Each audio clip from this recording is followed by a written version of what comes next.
I don't think it needs to be said that Sega has been on fire recently, with games like Persona 3 Reload, Unicorn Overlord, Like a Dragon, Metaphor Refantasio. Sega has been killing it with these game releases, and I'm very glad to say that Shadow Generations is also amongst these behemoths. So it's great to say that this year has been a great year for Sonic. We got to see a remastered of a fan favorite Sonic Generations. Shadow Generations was well received by both the fandom and the critics, which is crazy because the critics rarely give these games anything above a 7. And listen, I know that critics and game journalists have sort of lost their credibility over the years, but seeing the journalists and the fandom collectively agree that this game is a great game, it gave me a sense of reassurance. A feeling that I haven't felt since the release of Sonic Mania.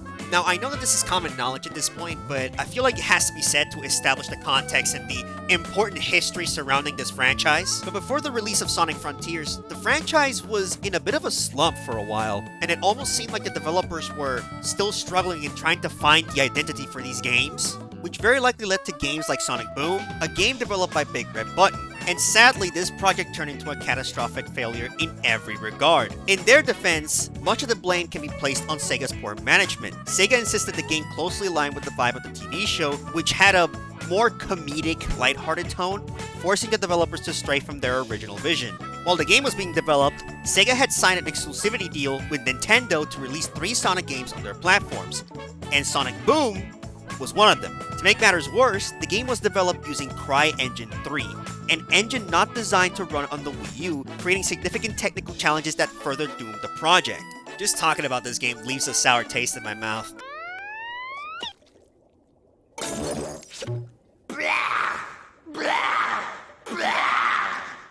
What is it, Peterson? I'm not sure. I feel a disturbance. But I did hear the cartoon was well received, and I watched a couple of episodes as well, but I was really surprised with the quality of the writing, and they really nailed the comedy in that show. Like, look at this clip, man. Catch you later, egg face.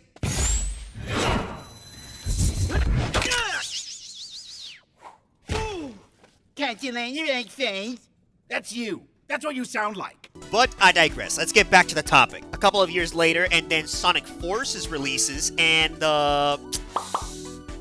yeah. So it seemed like Sonic Team was still trying to figure out what to do with modern Sonic. Sonic Team is no stranger to experimenting with the formula, and they're always open to new ideas. But these ideas often led them to lose sight of what made Sonic great in the first place. Games like Sonic Unleashed, Sonic Colors, Sonic Generations, they understood what made the Boost formula fun in the first place. The synergy between the simple game mechanics and the level design worked seamlessly, fitting together like the final piece of a puzzle. The Boost formula was not by any means perfect, but it understood that the games needed to focus a lot on speed, and they had to make the level designs revolve around speed and its mechanics. And the developers have to do so in a way that makes the player use those tools, but not in an autonomous or mind-numbing way. I'm looking at you, Sonic Forces. The Boost formula levels are mostly designed in a way to test the player's reactions and awareness of the obstacles. So the devs have to make levels that force the player to be good with their movement, not to necessarily master them, but to challenge the player to be able to control speed and platforming. Remember, these games are still very much platformers. So if you're not able to control that speed, well, get ready to fall into a bottomless pit, or get hit by an obstacle that slows you down. It's one of the reasons why I enjoy the Wii version of Sonic Unleashed, but I'm getting ahead of myself. That is a video for another day. In comes in Sonic Frontiers, an ambitious reimagining of the 3D Sonic formula.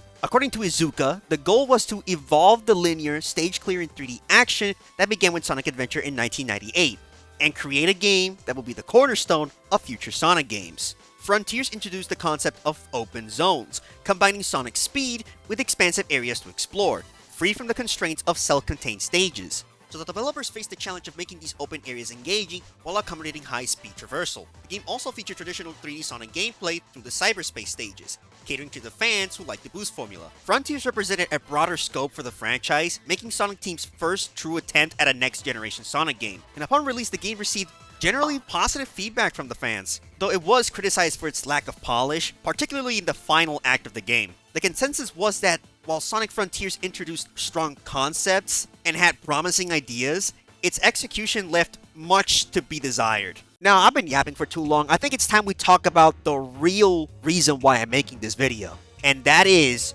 Shadow Generations. Now, the first thing that I'm going to talk about are the mechanics, because I do think this game incorporates new elements that spice up the boost formula. And I want to preface this with Sonic's core mechanics from the previous boost games. Now, usually in the boost games, you would have your jump, you would have your boost, your homing attack, your stomp, and your drift. Simple mechanics and easy for the player to understand. And the game clearly wants you to use all these elements to reach the goal as fast as possible. And those elements are effectively used in Sonic Generations. So we see a more reaction-based type of gameplay, and the player has to use these elements to react to the obstacles and take the best route so that they can clear the level as fast as possible.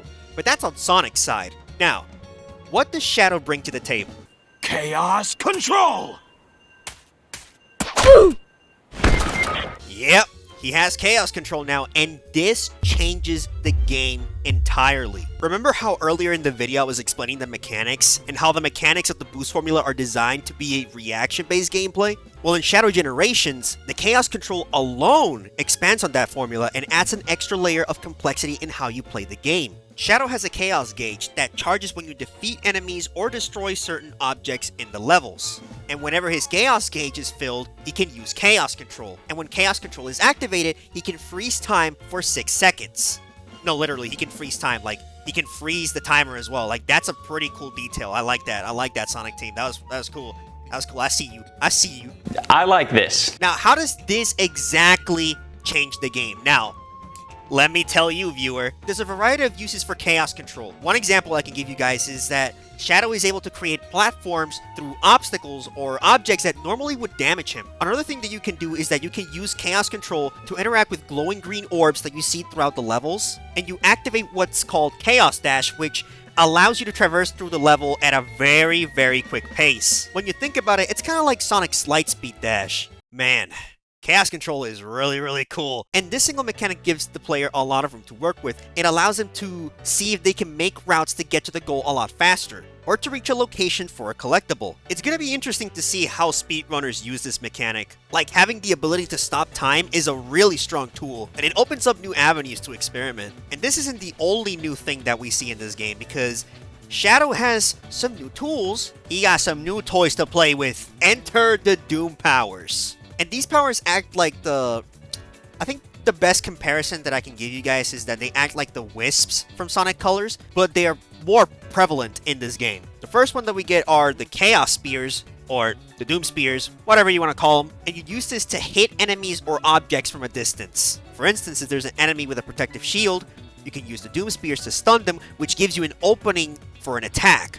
Or you can use the Doom Spears to activate switches that you see along the way that allows you to open a door, for example. You got the Doom Surf, which is pretty self-explanatory. You basically create this manta ray-like entity that allows you to surf on water, and while you're on the Doom Surf, you can use the Quick Step to destroy or launch objects that are on the water. There's Doom Blast, which allows you to launch enemies and just send them flying in a direction of your choosing, and it ends with you teleporting to their location. This one is my personal favorite. This one really made me feel like I'm the ultimate life form. If I could summarize this power in one word, it would be this. It's raw.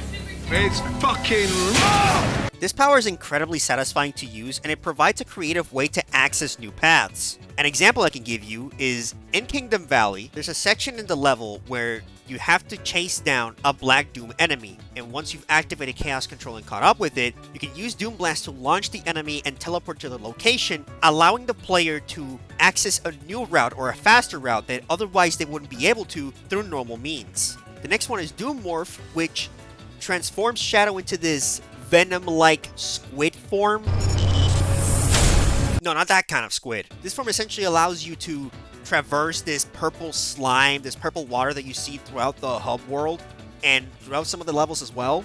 And you activate this form by homing attacking these purple spheres, and by targeting these same purple spheres you can grapple them, and it allows you to swing from them or shoot yourself up into the air. This one has a little bit of a learning curve. I saw people on social media talk about how they were struggling with this mechanic. Saw people on Twitter say that this mechanic was really janky. When I first got access to this form, I was struggling to figure out how to use it. The game didn't exactly explain how to use this form properly, which may be the reason why people were struggling with this mechanic. But once I understood how it worked, it was smooth sailing from there. I was not having any problems afterwards. And last, but certainly not least, we got the Doom Wing. Now this one gets introduced really early in the game, but you don't have access to it until you reach the end game. And for good reason too, because this power is very similar to the super forms. You need 50 rings in order to activate them, and once you've activated it, you lose 1 ring per second. This power essentially allows Shadow to fly, and it gives you access to paths or routes that you wouldn't be able to take normally. And you also get invincibility, although you do take slight knockback if you hit an enemy, but you do not lose rings. I like how diverse these powers are, and they don't feel like one-off gimmicks like the Wisps. Like, these mechanics work well, and they synergize with each other quite nicely. Like, if I see a Doom enemy with a shield, I can just use my Doom Spears to break the shield, and then use Doom Blast to teleport to another path. Like, that feels rewarding. And before I forget to mention it, Shadow controls like a charm in this game. The controls are responsive, and it really feels like you are always in control even when you're going at top speed. The handling is super precise, and you can clearly tell when you reach sections that require a lot of platforming. And they really nailed the physics of this game as well. Like, it feels right. Like my goat Todd Howard used to say, it just works. All of this just works. It's not, I'm not kidding. And they're not like the spin dash physics in Frontiers, where the momentum would allow you to just skip chunks of the level, which I'm gonna be honest, I don't care what Sonic fans say, but that is overpowered. Having something like that in Shadow Generations would have been a disservice to the fantastic level design that we see here. And I think that is the perfect segue to finally talk about the level design. And oh boy, Sonic Team locked in for this one. Every stage is divided by 2 acts. The first act is fully 3D and the second one is fully 2D. And yes, you heard me right. The first act is fully 3D. Color me impressed, Sonic Team. And just to be clear, just to be perfectly clear, these are not like the Sonic Generations modern stages where you would have your 3D portions and then it would switch to 2D. No. This is, like I said before, fully 3D. Now let that sink in. The level design in this game is nothing short of spectacular. I really think that this might just be the best level design I've ever seen in a 3D Sonic game. I might even spitball and say that this is some of the best level design I've seen in a 3D platformer, period. I'm dead ass. Like, the levels are cohesive and they're well put together, at least when you compare them to previous Blues games. Having levels switch from 3D to 2D would sometimes just break the pace entirely, so having levels that are more focused in one style makes going through them a lot smoother. This is what happens when the levels have consistent compositions. Now, the levels aren't entirely like the Blues games we've seen before. They dial back a little bit on the reaction-based design, and they add the element of exploration. And it's so obvious that they took what they learned from Sonic Frontiers and they improved upon it. You have multiple routes, open spaces, different ways to blaze through the levels. But don't misunderstand, reaction-based gameplay is still a core thing that we see in these levels. They're just not entirely designed around it. It's more akin to the levels that we see in Sonic Adventure 1 and Sonic Adventure 2, if that makes sense. If Forces levels had you going through a straight line, Shadow Gens will have you like a kid lost in a mall. Not literally, it's kind of an exaggeration, but y'all got the idea, alright? Now, going back to the topic, I really like how the stages have different routes that you can take. Sometimes they will lead to a different section of the level entirely, or they take you to the same location that you would take in a traditional path, but at a much faster pace. It both simultaneously tests if the player can react and successfully take these optimal routes, and their knowledge of the levels. And because the stages have the element of exploration, you can replay the levels and each run feels unique because of the multiple paths that you can take. And it makes the stages feel less stale and more interesting to replay them. It's just fun, man. Like, it's fun to replay these levels and experiment with different paths to see which route cuts the most time. Now, I've been talking about the 3D levels, but what about the 2D levels? Now, I'm not the biggest 2D level fan around the block, but these levels are amazing, and somehow the quality is on par with the 3D levels. They made smart usage of set pieces with the integration of the new mechanics,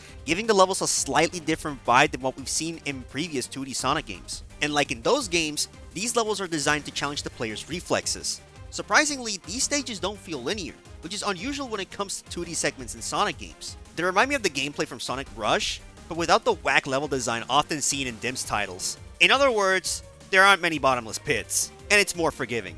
As seen in the Act 1 stages, you're required to use your Doom powers effectively to obtain the collectibles. These levels lack an exploration element, instead focusing on rewarding the player's quick thinking and strategic use of Shadow's abilities. Which is another thing about this game, is that it encourages you to replay these stages to obtain the collectibles. Each act has 3 collectibles that you can obtain. These collectibles are spread around the stages, and some of these you can likely find in your route, while others are more subtle and cleverly hidden, which forces the player to explore alternatives and learn the levels. And they give the player an extra incentive to revisit these stages and be more creative with their tools.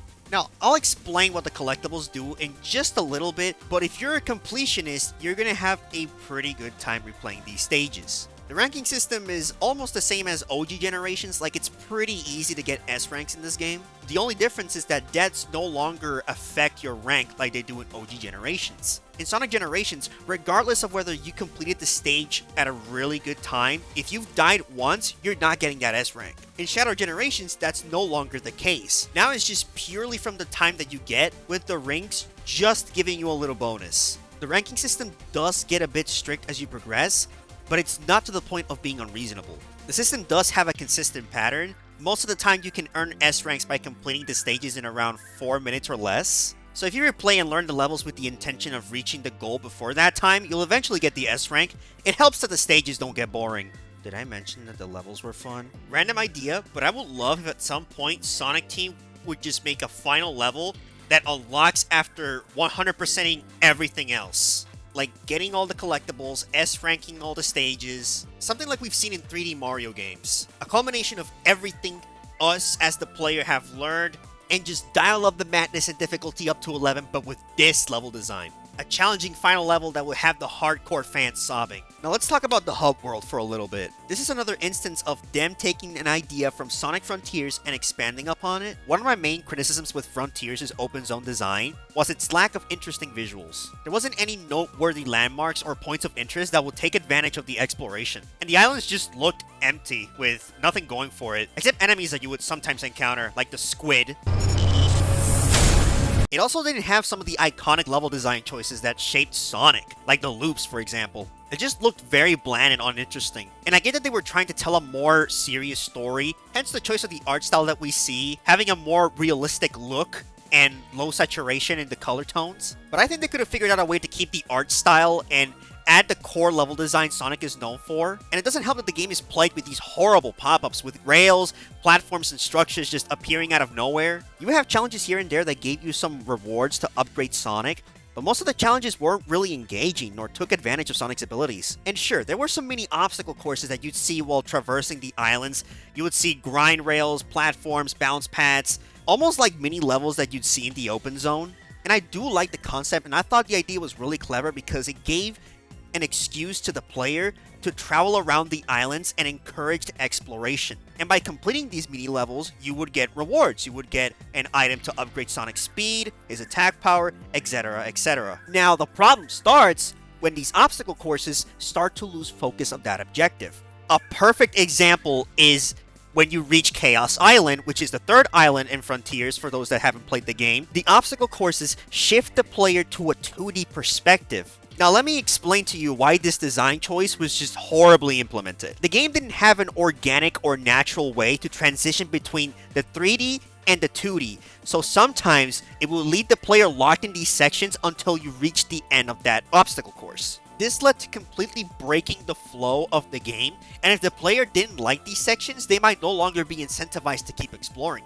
which goes against the whole point of having an open world. An open zone. And the thing about this is that sometimes these sections were in unsuspecting areas, so you could accidentally run into these 2D sections if you were not careful. It was really annoying. Now going back to Shadow Generations, the hub world is a 3D version of White Space from Sonic Generations. And it applies the same open zone design we see in Frontiers, but with a better execution and a more focused vision. The rail grinding is cohesive, and it aids you in traveling around the area. The platforming makes sense, and was incorporated in a way that it was more in tune with what we know with Sonic. And some of these platforming sections incorporate the usage of Shadow's Doom powers. so it requires from the player to use most of their tools, and it's a way to give the player access to try out these abilities before entering the stages. They even incorporate 2D sections in a non-intrusive way. The best part? You're not locked into these sections. You can move away from them and shift the camera back to 3D without interrupting the flow. And the hub world isn't boring to look at either, which is kind of weird, because the color white is what you're mostly going to see, but it has structures and buildings that look far more interesting than what we've seen in Frontiers. You will also see challenges scattered across the hub, and these challenges are more interesting and entertaining to play. They're not by any means difficult, but they force the player to use Shadow's abilities. And the hub has a variety of ways to travel around, so it encourages the player to be creative with his powers to clear these challenges. These challenges consist of your typical time trials, like reaching a certain location in time, or collecting a certain amount of rings. Pretty simple challenges, but they get the job done. Side comment, I don't know what the castle is supposed to represent, but it reminds me a lot of Scala ad Caelum from Kingdom Hearts. Like, the hub even has a dark version like Scala ad Caelum. Alright, going back on track, the world is a dynamic, growing zone, and what I mean by this is that as you progress the story, the world expands in size, adding new areas to explore and collectibles to obtain. And this is a nice segue to the items that we can get in the hub worlds. Remember the collectibles that you can find within the stages? Those collectibles, as it turns out, are keys or gears that you can use to open the chests that are placed across the hub worlds.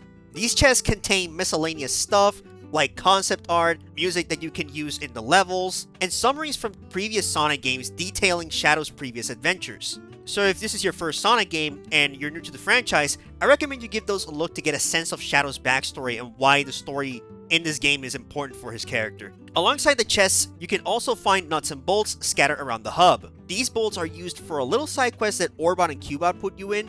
Yes, for some reason they are in this game, and essentially they need them to build a rocket to leave this joint. Unless you're someone that is dead set in 100%ing this game, I do not recommend you do this quest. The reward that you get is not worth it. There's not a crazy amount of pieces to find, but you'll go crazy trying to find that last one. Such is the nature of scavenger hunts. You can also find floating capsules roaming around, and using your Doom Spears, you can take them down and obtain pages from Dr. Gerald's diary. Essentially, lore! And these pages are really well written and provide some much needed history to some of the characters, like Maria, who we didn't really know much before this game. And speaking of Maria, we can talk with other NPCs in the hub world. Maria is one of them, Gerald is another, we can talk with Omega, Rouge, and even Big the Cat makes an appearance. Who would have thought? He wasn't an OG Gens, so I'm glad to see him here. I like it when Sonic Team puts Big in, like, these unexpected locations during these circumstances. Like in SA2, they had this gagging just putting him in these really weird spots and scenarios that had the player question why he's even there in the first place. Big the Cat's right here. Why is he thrown in the slammer? What were his crimes? Probably some fucked shit from Big the Cat, like domestic abuse or something. That's crazy. Big doesn't make many appearances, but I honestly think that they should continue the tradition of including him in cameos in future Sonic games.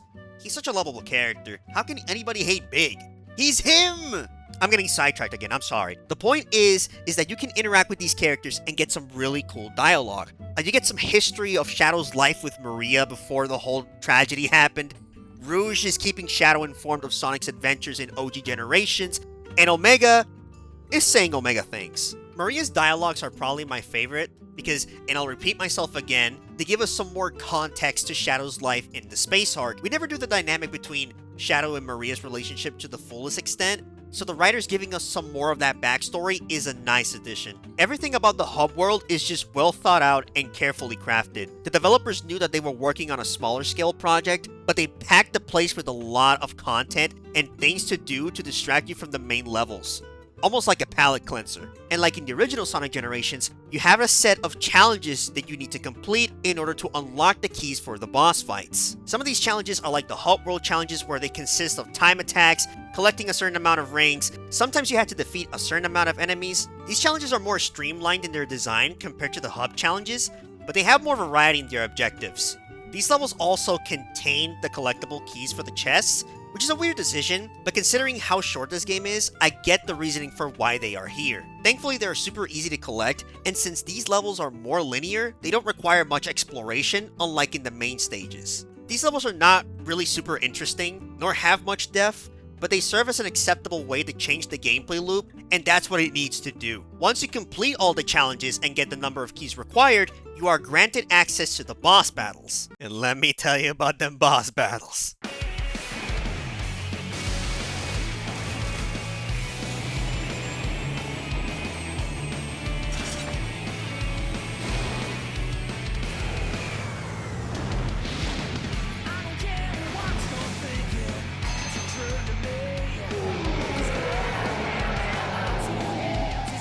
The boss fights are incredible. The camera work, the cinematics, the animations, the gameplay, they're all spot on. They did a good job making the fights for each of them feel unique. They're not exactly like the Titan fights we see in Frontiers, but they do incorporate elements from those fights here that add to the experience. The cinematic shots, for instance, are done properly and do a good job showcasing the scale and intensity of these battles, and they just look really cool. The camera used for the cinematics is also more dynamic, at least when compared to Frontiers. I don't think the shots in Frontiers were bad by any means, but a lot of the shots were static, sometimes barely having movement. A lot of these fights honor the designs of the fights from the originals, but they also expand upon them, making them more interesting. You have the Bio-Lizard playing like the OG fight in SA2, but after the first phase, it starts incorporating new attacks. You can also use your Chaos Control to stop one of his limbs from retreating, giving you an opening for an attack. Metal Overlord keeps the chase down gameplay that we see in Sonic Heroes. But unlike in Heroes, where you needed to charge a team attack to damage him, here you utilize the Doom Surf and you have to use your quick step to launch debris in his direction to damage him. Along the way, you can see ramps and green spheres, which can reward the player's attentiveness and reactions by closing the gap and land some solid damage in. Most of the bosses incorporate a specific gimmick to their fights, with the only exception being the Bio-Lizard fight, which plays more like a traditional Sonic game. I really like the direction that they went for the bosses, because there's more variety in how these fights go. You're able to strategize with your tools, making full use of your Doom powers. It makes each boss fight feel unique, and they don't follow the same repetitive design from previous Boost games of just boosting to close the distance and getting homing attacks. The fights are not inherently difficult to beat, but it's challenging enough to force the player to not sleep on the wheel. An interesting detail is that the bosses that they chose are connected to Shadow in some way, either directly or indirectly. Bio-Lizard was the first prototype of the Ultimate Life Form. Metal Sonic, or Metal Overlord, copied Shadow's abilities and is also a callback to Shadow's Android storyline, which I don't know what they were cooking with that. Black Doom's is pretty straightforward. He used his DNA to help create Shadow. Wait, I feel like I'm forgetting someone. I can't quite put my finger on it. What is this? A seal of some sort?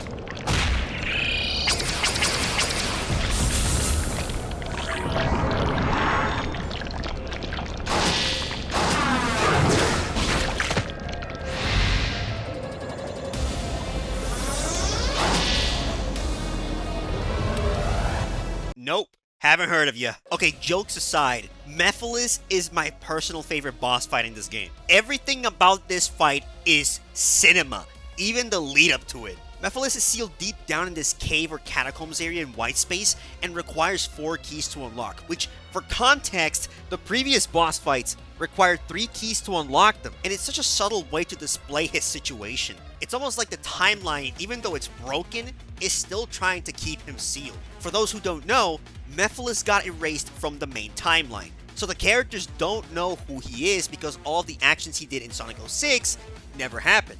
So the fact that he's here is a main shock to the system because he's not even supposed to be here. Like I mentioned before, Shadow does not remember Mephiles, but Mephiles remembers Shadow, which creates an interesting dynamic in the fight because Mephiles is aware that he no longer exists in the timeline. So while Mephiles is fighting for his existence, to Shadow, this is just his average 9 to 5. We get dialogue from Mephiles saying things like, "I owe much to you, Shadow." And Shadow's like, I don't even know who you are. and then just snaps him out of existence. It's partially true because Shadow does kind of keep him out of existence, so yeah. And then proceeds to deliver this raw-ass line. There is no future for you. Ever. The fight is really fun, and it really showcases how stronger Shadow has become throughout his adventures. It requires the usage of the Doom Morph to play this cat and mouse chase sequence, And then once you create an opening, you use Doom Blast to launch Mephiles towards stone pillars, and it's a really cool sequence. The fight starts changing things up in later phases, and they do a good job keeping the pace engaging and not making it feel stale. By the way, shoutouts to Robbie Damon. He knew he had some big shoes to fill with Dan Green not reprising his role, but he absolutely killed it. The voice doesn't have the same pitch like in the original, but he captured that cold and calculating tone that the character is known for, but he also adds that desperation the character has. This is the only chance Mephiles has to bring himself back to existence, and he knows this. If a remake for 06 does end up happening, I would not have any problems with him playing the character. Since we're still on the topic of voice actors, I'm here to give Kirk Thornton a standing ovation. Before Shadow Generations, his portrayal of Shadow never truly convinced me that he was the right actor for the character.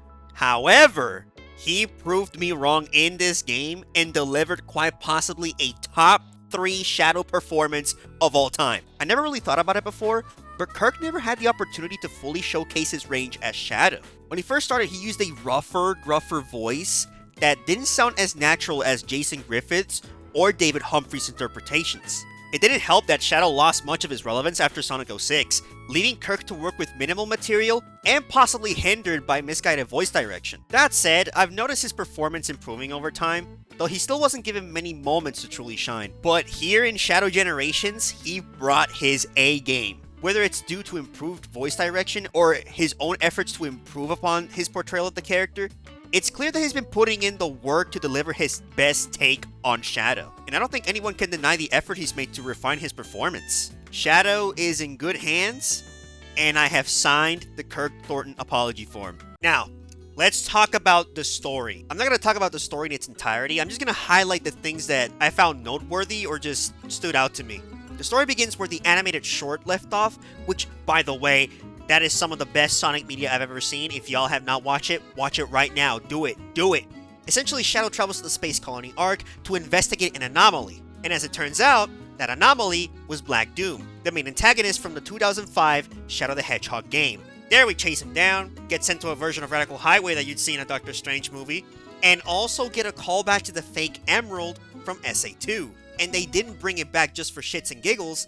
It does play a role in the story. And then our buddy the Time Eater shows up and sends us to the white space that we know and love. Also, can I say that I liked how they introduced the main antagonist in the first level of the game? Like, I know that we all knew that he was going to be the main baddie, but seeing him get reintroduced in gameplay instead of cinematic cutscenes keeps us engaged to both the levels and the narrative. The story centered around a small cast of characters, obviously Black Doom being one of them since he is the main antagonist of the game, but his presence is very minimal, which led to him not feel as big of a threat as he should have been. He just has this typical villain of the week type vibe. Most of Black Doom's interactions with Shadow consist of him telling Shadow that he won't fight him until he becomes stronger, which adds to that vibe. Gerald explains that Shadow and Black Doom are linked by blood, with Black Doom's power being derived from Shadow. The stronger Shadow becomes, the stronger Black Doom grows. As a result, Black Doom takes a more passive role, waiting for Shadow to reach his full power. He does occasionally send Shadow to Radical Highway in the Axe, but that's about the extent of his involvement. But thankfully, much of the game's story focuses on the interactions between Shadow, Maria, and Gerald Robotnik. It gave us character interactions we hadn't seen before, such as the sibling-like relationship between Shadow and Maria. We knew that they were close, but we'd never seen interactions that truly conveyed it. Seeing Shadow's surprise at Maria being alive in white space was a great moment. It's so rare to see Shadow be that expressive, and there are plenty of scenes that highlight this. I really like how the game focused on these two characters. It gave the player a reason to emotionally connect with Maria, not just Shadow. We also get to see Dr. Gerald Robotnik, aka Shadow's creator. We get a glimpse of their interactions, such as when Shadow feels uncomfortable and conflicted upon seeing the Doctor, who he hasn't seen in decades. It's almost as if he doesn't know how to feel about Gerald. These subtle details add so much, especially since we never truly knew how Shadow felt about Gerald after the events of the Space Colony arc in SA2 and the Black Doom incident in Shadow the Hedgehog. We know he fulfilled Gerald's true wish, but the emotional aspect of their relationship hasn't been fully explored yet. Like, Gerald tampered with Shadow's memories and repurposed him to fulfill his own desire for revenge. Because of this, I was expecting a more distant or complex dynamic between them, or at least something different. Unfortunately, the game doesn't delve into their relationship as much, which was a bit disappointing. However, Gerald does provide more context about his connection with Black Doom. We also get more details about Maria's past and how it was a catalyst for Gerald's obsession with his research for the ultimate life form. We even get to see the origins of the Bio-Lizard. The writers did a good job conveying the nuances of Gerald's character and how far he was willing to go to save his granddaughter. Before the game's release, I saw a couple of fans being worried that they would retcon the ending of SA2's story and Shadow the Hedgehog's story, but that is not the case at all. Shadow still went through those experiences, and if you take time to talk to some of the NPCs, like Rouge for example, Shadow has long since moved on from these events, which puts Shadow in an interesting spot because now he could potentially save Maria and Gerald from their tragic fates, and the game even acknowledges this. Shadow was already one of the most, if not the most complex character in the Sonic universe. And somehow, they still managed to give the character more layers, giving us a more raw display of sadness and sorrow over the thought of returning them back to their fates. It's not every day that we get to see Shadow in this position in the story. It also gave Shadow a sense of closure to his character arc. Shadow gets the chance to say goodbye for good to Maria, Gerald, and his past. It almost feels like an epilogue and culmination to the storyline that started in Sonic Adventure 2, wrapping everything up in a tight-knit little bow. Ian Flynn, you magnificent bastard. You don't deserve the hate that you sometimes get. Man, I'm so glad Sonic is back to telling serious and engaging stories. Gone are the days of the meta era and not taking itself seriously. No copyright law in the universe is going to stop me! Now, moving on to the music. Do I even have to say anything? It's a Sonic game. The music is incredible.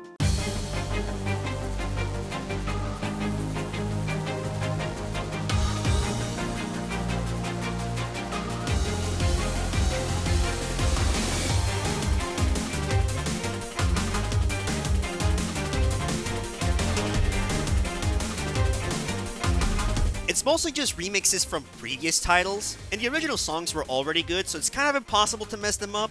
I think the only song that didn't get the full remix treatment was What I'm Made Of from Metal Overlord, which the only thing that they did with the song was give it higher quality instrumentation, but the vocals are still the same. Yeah, not much to say about the music department. The music is really good.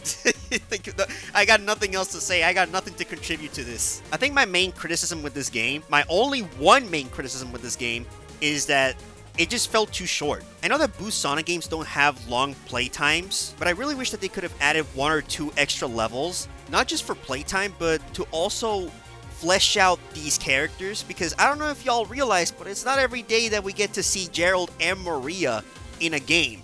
So I really would have liked to spend more time with those characters and kind of getting to know them a little bit more, but it's understandable. I think they succeeded regardless in getting us to care for these characters with the time that they had. This game doesn't just feel like a step in the right direction. I don't usually believe in there being a perfect video game, but I think this is the closest Sonic Team has ever been to perfecting the formula that they've been building up for years. Sonic Frontiers was a step in the right direction that paved the way to some of the elements that we see in Shadow Generations. This game doesn't treat itself as a joke. The levels aren't half-baked. They are not boost to win. It doesn't feel devoid of content despite its short playtime. They build upon these elements and crafted a game with a quality that we haven't seen in a Sonic game for years. Possibly due to Sega giving Sonic Team the time and resources that they need to create these high-quality experiences, giving them room to grow and evolve the franchise while finding the identity for Sonic. The identity and vision that they've been struggling to find has finally been found. Sonic Frontiers walked so that Shadow Generations could fly. Sonic Team might have cracked the formula and made what should be the new standard for Sonic games moving forward. And while I'm cautiously optimistic for what's to come, I hope Sega doesn't disrupt the momentum that they build up. And with claims of them wanting Sonic to be one of their IPs to be a yearly release, I can't help but feel a little skeptical. But we'll cross that bridge when we get there. For now, let's just celebrate the success of what we got and what's to come. Sonic Movie 3 is on the horizon, and currently, it's looking like a great time to be a Sonic fan. And that wraps up the video. Thank you guys so much for watching this long-ass yap fest. And I really hope you guys enjoyed it. I got good reception on the first video, so that's always a plus. It's very motivating to see you guys enjoying these videos. I also want to apologize if my microphone sounds inconsistent throughout the video. I've been trying to adjust it as I was making this. So if it sounds weird or if you hear a noise or something like that, then that's probably the reason why. As I make these videos, I'll keep adjusting the microphone to make it more consistent and better quality so that you guys can have a better experience. The Shadow Generations DLC should be dropping soon. I might cover those in a video. I don't know. Let me know if you guys want to see that in the comments. From my understanding, I think there are only 2 acts, which is not a lot of content, but I think it'd be a challenge to find a way to make that into like a 10-minute video or something. Or if you guys got any criticisms for the videos, that's also appreciated. I really want to get better at analyzing video games. It's the reason why I started making these videos. But I think that's about enough of my yapping. If you guys enjoyed the video, or if you guys want to see more of this type of content, leave a like, subscribe to the channel, click that bell notification button, all that good stuff. I appreciate you guys, and I'll see y'all on the next one. Drink lots of water. Remember, guys,